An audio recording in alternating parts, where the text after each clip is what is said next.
भाव नहीं। गा रहे गोद में चरिया चर खेलते, सच्चे इंसान तो या बरूयान पे दिन बिताते सदा कष्ट को झेलते। पास बेंगलोर के ग्राम हरदौलपुर रोहिणी नाम की एक विधवा रही। 13 बरस की बेटी थी विमला सुघर, माता ममता में मरते समय ये कही। बेंगलोर शहर से दूर एक छोटा सा गांव, और गांव में एक विधवा जिनकी एक लड़की थी 13 साल की, जिसका नाम था विमला। माँ का अंतिम समय आ गया। माँ बेटी से कह रही थी कि बेटी, संसार में तुम्हें जन्म देके तेरे लिए कुछ कर न पाई मैं, और आज चलने का वक्त आ गया, तो जाने से पहले मैं तुम्हें एक बात कह के जाऊंगी। माँ बेटी से कह रही है कि इज्जत ईमान को, इज्जत ईमान को,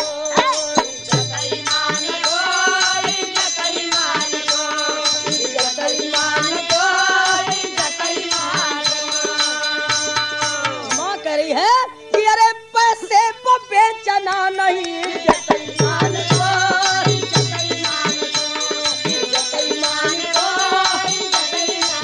हाँ, पैसे को बेचना नहीं, इज्जत ईमान को, इज्जत ईमान को, इज्जत ईमान को, इज्जत ईमान को। जिंदगी का रूप बतला रही है कि संसार है। संसार में जिंदगी का रूप क्या है कि अरे दुनिया में खाती है समय की मार जिंदगी, होती कभी बहार कभी भार जिंदगी। ये जिंदगी संसार में कभी बहार बन के रहती है और कभी धरती में भार बन के रहती है। वो बतला रही है कि दुनिया में खाती है समय की मार जिंदगी, होती कभी बहार कभी भार जिंदगी। माँ करे कि बेटी ये संसार है और बड़ा दुख होगा तुम्हें मेरे मरने के बाद, अकेले हो जाओगी, तो एक काम करना कि सब दुख झेल लेना, लेकिन स्त्री का लाज मत गवाना। इतना कह के माँ दम तोड़ देती है। तो माता पिता विहीन हुई विमला बिचारी, मामा के घर में जिंदगी जवानी सवारी। मामा थी दयालु पर मामी थी करकसा, दिन रात करने लागी विमला की दुर्दशा। लड़की के मामा लड़की को उठा लाए घर पर और कहते हैं कि बेटी मेरे एक ही बेटा, कोई बेटी नहीं है, मैं तुम्हें अपनी बेटी बना के रखूंगा। और इतना कह के जब मामा लाए घर पे, तो मामा थे दयालु पर मामी थी करकसा, दिन रात करने लागी विमला की दुर्दशा। खा करके अपना घर मेरा घर खाने आई है, मनहू समूह अपना दिखाने आई है।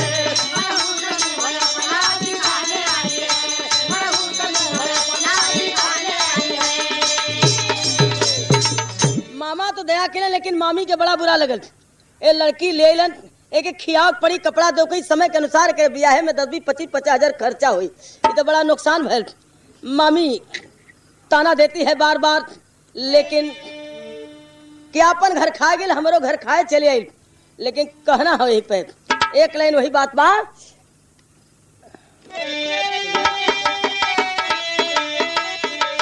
अरे रोवा किस्मत पगरी बैजतिया, छतिया छदो जल बतिया से, दुनिया में मांगा लेना मिलल मऊतिया, छतिया छदो जल बतिया से। मामी घर का सारा काम काज कराने लगती है लड़की से, और पशुओं के चारा के लिए घास उसके दूर भेज देती है। देरी भइले पर कहे का, अरे मेहना सुनावे मामी रोज हंस के कि मारा नजरा ननी औरा में बस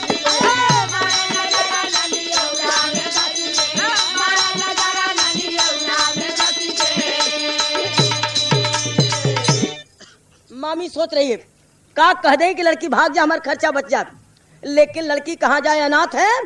तब बेटा वा दिनेश के मामी बोलावली, अरे मनहूस के बेचा धीरे से बतावली, और मर जाई पगली बिना पानी तरस के, और मोर नजर ननी औरा में बस के।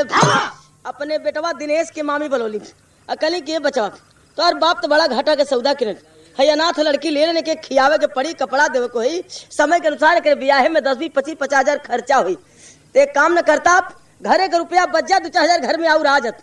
कहे ऐसा कौन उपाय है माई, कल ले जो कहीं बेच अब, और जितने का बिकब उतने का बेच दिए, ढेर मोल भाव जिन करिए। कलन ठीक हो, तनी बाबू का नजर बचा के हमें के बेचब। हरे समय से कोई भारी है नहीं, बरस बिरह बदरिया बिमला बनी बेचारी। मामा महेश गमगीन रहे और नारी के याधीन रहे, दिल से हिम्मत को हार चुके दानी होकर भी दीन रहे। अरे जवन मर्द मेहरारू के बस में होगे ना उनकर भगवान कल्याण करे, यही सच्चाई हो। मामा महेश लड़की के ले लें जरूर, लेकिन अकेले में कहेंगे बिटिया मामी कुछ कहियन तो दुख मत करिया, हम है न। लेकिन मामी के सामने हिम्मत ना रहे कह दे कि लड़किया के तकलीफ मत दा। एले कवि के लिखा के पढ़ल कि मामा महेश गमगीन रहे और नारी के याधीन रहे और दिल से हिम्मत को हार चुके दानी होकर भी दीन रहे। चाहत रहलन कि लड़की की तकलीफ न हो, लेकिन बचा नहीं पावत रहलन। यही कहना पड़ल कि मामा महेश गमगीन रहे वो नारी के याधीन रहे, दिल से हिम्मत को हार चुके दानी होकर भी दीन रहे। एक दिन दिनेश बिमला से कहा क्यों बहन आज मुरझाई है, तेरी शादी की चिंता कर मौसी बेंगलोर बुलाई है। एक दिन लड़का लड़की से कहा कि रे बहन का बात हो, तू बहुत उदासन रहलू। का करी भैया बाप मता नाथ हो गई और मामा ले लन अपने घरे, लेकिन मामी के बोझा हो गई। गलत दुख मत कर, हमार मौसी बेंगलोर शहरिया में रहले, अब बड़ी पैसा वाली करे केहू बा ना, अब तो के वही जब पहुंचा दे तोर गुजर हो जाई। गलत की भैया बस बस हमके वही पहुंचा दे, मौसी के सेवा के दिन बिता ले। गलत तो भिनसहरा तैयार है, देकर बहकावा बिमला को वह वेश्यालय में लाया है और चंपा बाई से जाकर 3000 की अलख जगाया है। लड़की के भिनसहरा जगा के बहका के लिया गल बेंगलोर शहर में और शहरिया में ले जाके जहाँ रंडिन का बाजार है वही जा चंपा बाई के कोठा पर कहलत की चंपा बाई है लड़की रखला 3000 रुपया हमके दे दा। चंपा बाई कहली कि 3 का 3.25 ले ला, लेकिन तनी एक बात बता दा हमके, जे माटी का बर्तन खरीदला ठोक के खरीदला, तनी बता दा कि कौन है, अगर परिचय जान ली। हाँ कहलत की परिचय का जाना के है, बिल्कुल क्लियर बात है, बाप मतारी मर गए अनाथ केहू बा नहीं करे, हम अगर गार्जियन है नाता में कर भाई है करे मामा का लड़का है, हमके अगर 3000 रुपया मिल जाए तो कोई बोला वाला न रही। चंपा बाई कलश की बारे जमाना, अरे हम तो बेस्या रहबे के लिए हमरे लिए बुरा आदमी बा। वो कह रही है तर्जमा वही बात कि अरे प्रीतिया कहे ना लगवले बेकल जिया रहलू न जो, अरे बहिनिया बेच बदे अइला शरम न तोह के बा।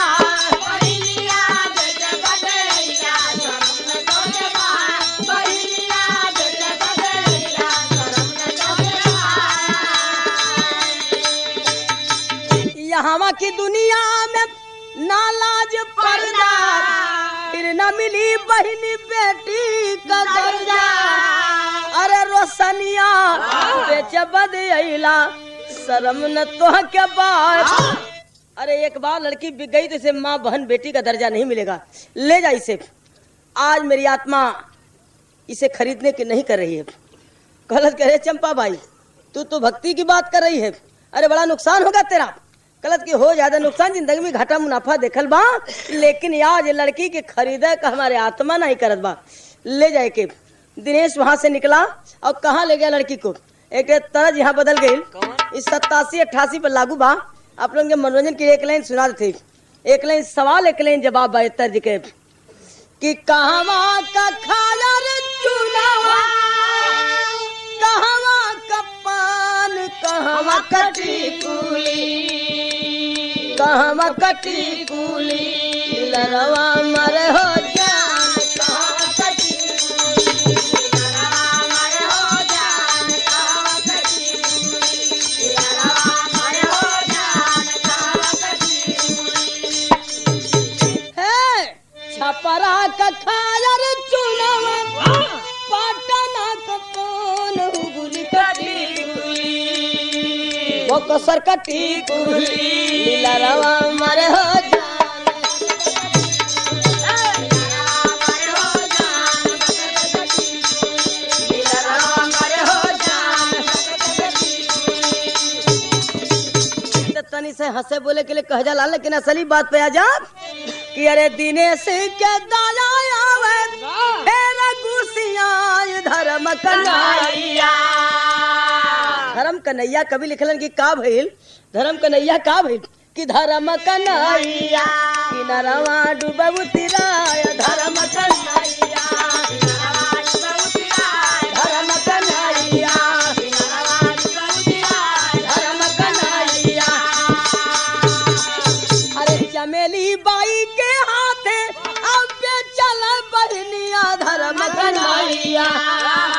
धर्म कन्हैया धर्मवा गैला बिकाय धर्म कन्हैया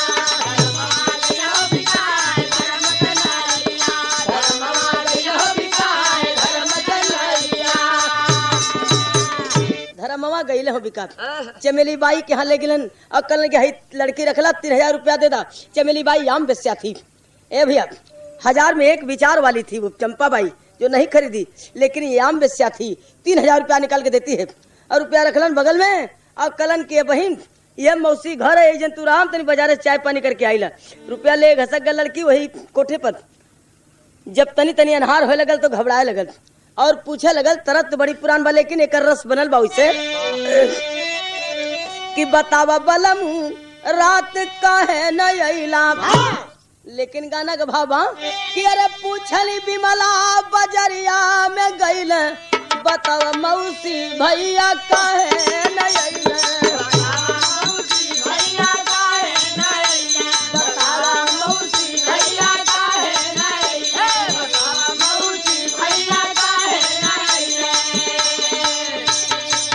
कहे लगल कि मौसी भैया ना आइलन। अरे चमेली कहे सुना सोना चिड़ैया तोहरा के बेच गइल तोहरे भैया बेच गइल तोहरे भैया बेच गइल तोहरे भैया। अरे जानी के बला दगा संग कमैल बतावा मौसी भैया का है भैया का है भैया का है। अरे तोर भाई रहत 3000 में हमारे हाथे बेचले बाप और हम मौसी ना चमेली बाई है। तोर मन करी हम के मौसी कहल करे हम एतराज न करब। लड़की के कलेजा धक से कर दिलस। माई कहल कि संसार से स्त्री का लाज मत गवाया, लेकिन आज हमरे मामा के लड़का ऐसा जगह पहुंचल कि हम कैसे अपन धर्म रखब यही सोच करवत बा। लेकिन एक तर्ज यहाँ पर बा शारदा सिन्हा गावल बाई हो।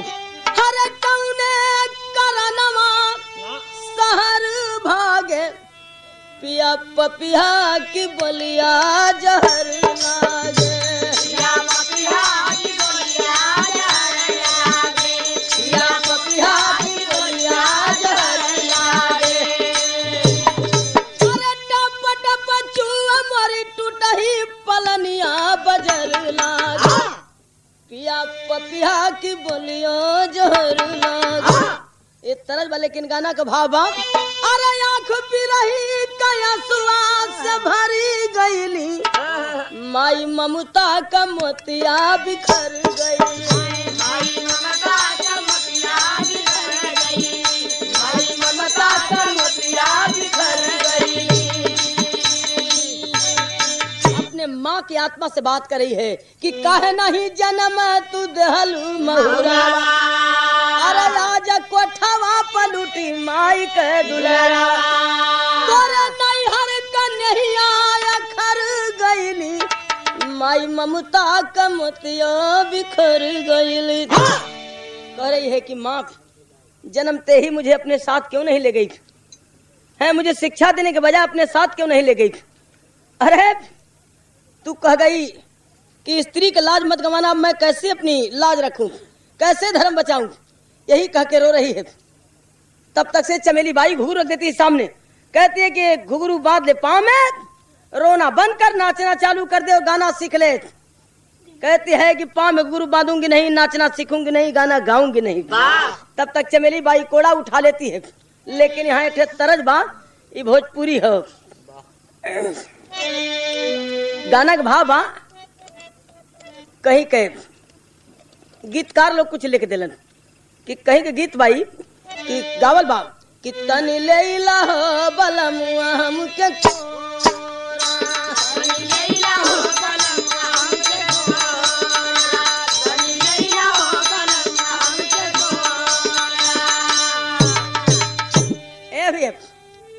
ये तरज बा। लेकिन गाना का भाव बा कि मारी मारी के नचावले पपीनिया मारी मारी के नचावले पपीनिया मारी मारी के नचावले पपीनिया। विमला कहे कि नहीं थोड़ा पर सवत होत जो तुहार बिटी नचावले पपीनी। मार रही जब कोड़ा कहती है अरे दूसरे की बेटी को मारने में दया नहीं आ रही है, आज तेरी बेटी होती मैं तो नहीं मारती। तू गलत की मेरी बेटी होती तो शौक से नाच गाना सीखती और धंधा करके रुपया देती मुझे, और तू तो मेरा रुपया नुकसान कर रही है। 3000 रुपया दे के खरीदी हूँ, सूद समेत वसूल कर लूंगी। कहलत की जब हम नाचे गावत सीखब ना तो रुपया लेबू कैसे। कहे चमेली कहे कि रक्षा बंधन बीत जाई, अधीर धरा बाबुई तुहर नाथ उतराई। अरे विमला कहे कि नहीं पनिया गवाई नहीं तो जो जिंदगानी मारी मारी के नचावले पपीनिया, मारी मारी के नचावले पपीनिया, मारी मारी के नचावले पपीनिया। मैं जान दे दूंगी लेकिन अपनी माँ की बात संसार से मिटने नहीं दूंगी। जो माँ कही है वही होगा। गलत की सुन सुन बड़े बड़े के सीधा कर देली। कल रक्षा बंधन के त्योहार, परसों तेरे शरीर के सौदा कर दे और रुपया 21 रात में सूद समेत वसूल कर ले।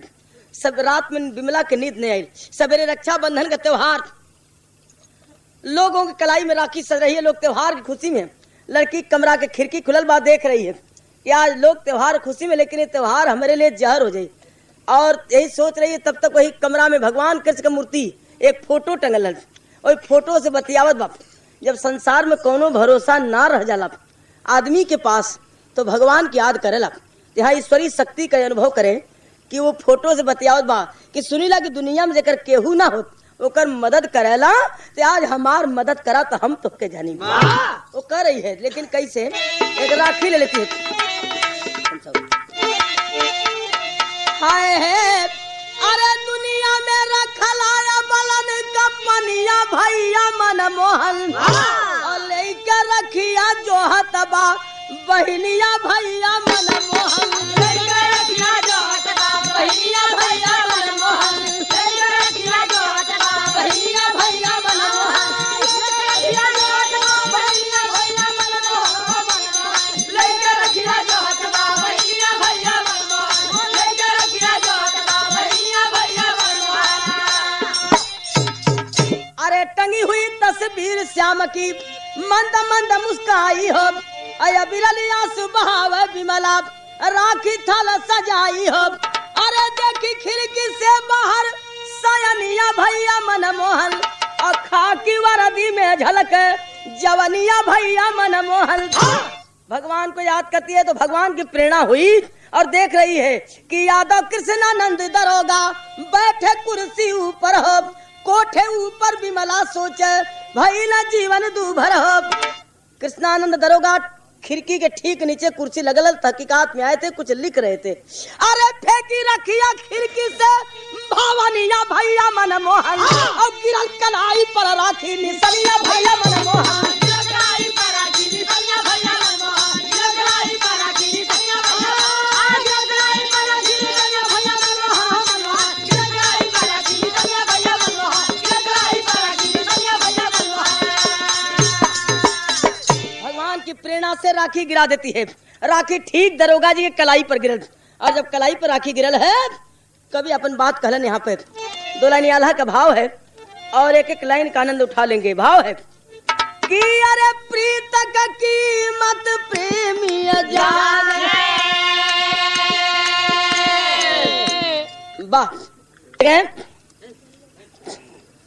बात आगे सामने केकर कीमत के जाने ला कि प्रीत का कीमत प्रेमी जाने।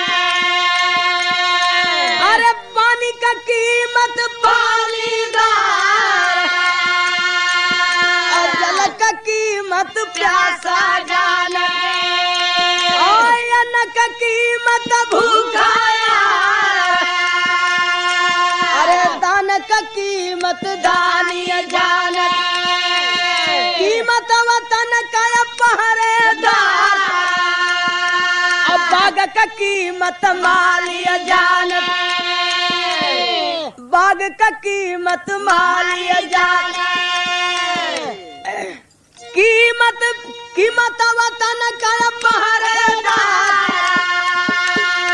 अरे राखी का कीमत भाई जाने, कीमत भाई बहन का प्यार, अरे चाँद जान कुमुदनी रवि का कीमत कमल निहार अरे कीमत मनवत का कोई कोई जाने कीमत मनवत का कोई कोई जाने ये कर हृदय दया भंडार अरे अंगद यादव राधा श्याम जी यहाँ वाला कहीं न हो सत्कार प्रिंस रेडियो नरिया वाला देहलन भैया पुरस्कार कहलन की कृपया गाय सुनावा कहलन की कृपया गाय सुनावा अरे बार बार हो नमस्कार कीमत मनवत का कोई कोई जाने ये करे हृदय दया भंडार अरे द्रौपदी बहिनिया का सुनी के पुकारिया जैसे नंगे पाँव धाये कृष्ण भगवान और कर्मवत कर रखिया हुमायूं बदले हालत अरे हिंदू बहिनिया का भाई मुसलमान और वैसे कृष्णानंद जब देखने लागे ऊपर खिड़की पर वाये करा बला नगार पड़े न चाया नवा पहुँची ग संभलवा बहिनी बतावा अपन दुखवा महान कृष्णानंद दरोगा की कलाई पर राखी गिरल ऊपर नजर गई तो लड़की रो रही थी कमरे में प्रवेश कर जाते हैं झटके से और जहाँ लड़की रो रही थी पूछते हैं कि रे लड़की ये राखी तू गिराई है वो पैर पकड़ लेती है कि हमारी दुनिया में कोई नहीं बा हमें अनाथ है हमार माई कहे कि संसार में स्त्री का लाज मत गवाया लेकिन आज हमार धर्म कैसे रही अरे सागरी हवाली आप बतावन लागी बिमला उतराई कल बिगड़ी मरई कलश की भैया आज भगवान के प्रेरणा से आपके राखी दिले तो आज ये राखी के और अपने वर्दी की कीमत रखला हरे बोले कृष्णानंद रवि चंद मिटी गई है अब मिट्टी न पही न तोहरा रखिया चमेली बाई के गिरफ्तार कैले हला अब पंडित दिनेश भैला चहल करे मामी के सदमा लगल हियरा में भाई के महुरावा गवाई जाई जान उसी दम दरोगा जी चमेली बाई गिरफ्तार करते हैं और कहते हैं कि एक अबोध लड़की की किस्मत उठवाने के आरोप में तुम्हें गिरफ्तार किया जाता है कलश के हमारे दोस्त ना बहकर भय बेच गल 3000 में कलश के रे चमेली बाई के बयान पर दिनेश पकड़े लेना दिनेश के सजा भाई तो एक के बेटवा मामी कर रहलन दिनेश बेटवा गम में मामी जहर खा के मर गई लेकिन लड़की को दरोगा जी धर्म की बहन बना के अपने घर पर लाए अरे समाज के दल दल में फांसी भी बचा कृष्णानंद में हर धर्म के बहिनिया कर रखल लगनिया उजड़ल बस्ती बसावल सुजा टोली और बाजा दुल्हे राजा लेके आइला हंसी खुशी मड़ावा में भइल जरूरता लेन अपने घर पे जैसे अपने बहन बेटी के शादी रचावल जाला वैसे खोज के बियाह रचौलन और जैसे अपन बहन बेटिया विदा करे जाला वैसे लड़की के घर से विदा करे लगलन ओकरे मांग में सिंदूर पड़ल और दुल्ही बन के डोली में बैठल आज के संसार में स्त्री का दर्जा मिलल बहन बेटी का दर्जा मिलल आज ओकरे लिए खुशी का दिन लेकिन खुशी में विरह कभी पेश करें यहाँ पे हाय है जबकि होया लगल विदाई अरे जबकि होया लगल विदाई खुशी में गई न विरह समाई कि डाल डोली पाव हरवा धर्म कबीरना डाल डोली पाव हरवा धर्म कबीरना डाल डोली पाव हरवा धर्म कबीरना धर्म कबीरना हो धर्म कबीरना हो धर्म कबीरना डाल डोली पाव हरवा धर्म कबीरना डाल डोली पाव हरवा धर्म कबीरना अरे माता पिता बिन जो तरसी थी जीवन भर दुख पाई धर्म का नाता दिए विधाता मिले कृष्ण यस भाई दहल बहिनी के दरवा धर्म के बिरना बनी सुहागन विमला बोली नाता सदा निभैया करे कि भैया हमें संसार में बहुत कुछ दहला धर्म का भाई बनके तो आज एक चीज और दे दी आप कलंगी मांग ले बहना जो मांगना है कलश की यही मांगना है कि जो नाता लगा लिए हैं ये नाता टूटे न पावे, यही चाहिए कि बनी सुहागन विमला बोली नाता सदा निभैया। अरे राखी पर हमारे सावन के पर्व पर भैया सब दिन अइहा। अरे धर्म का छूटन मन नहीं हरवा धर्म का बिरला।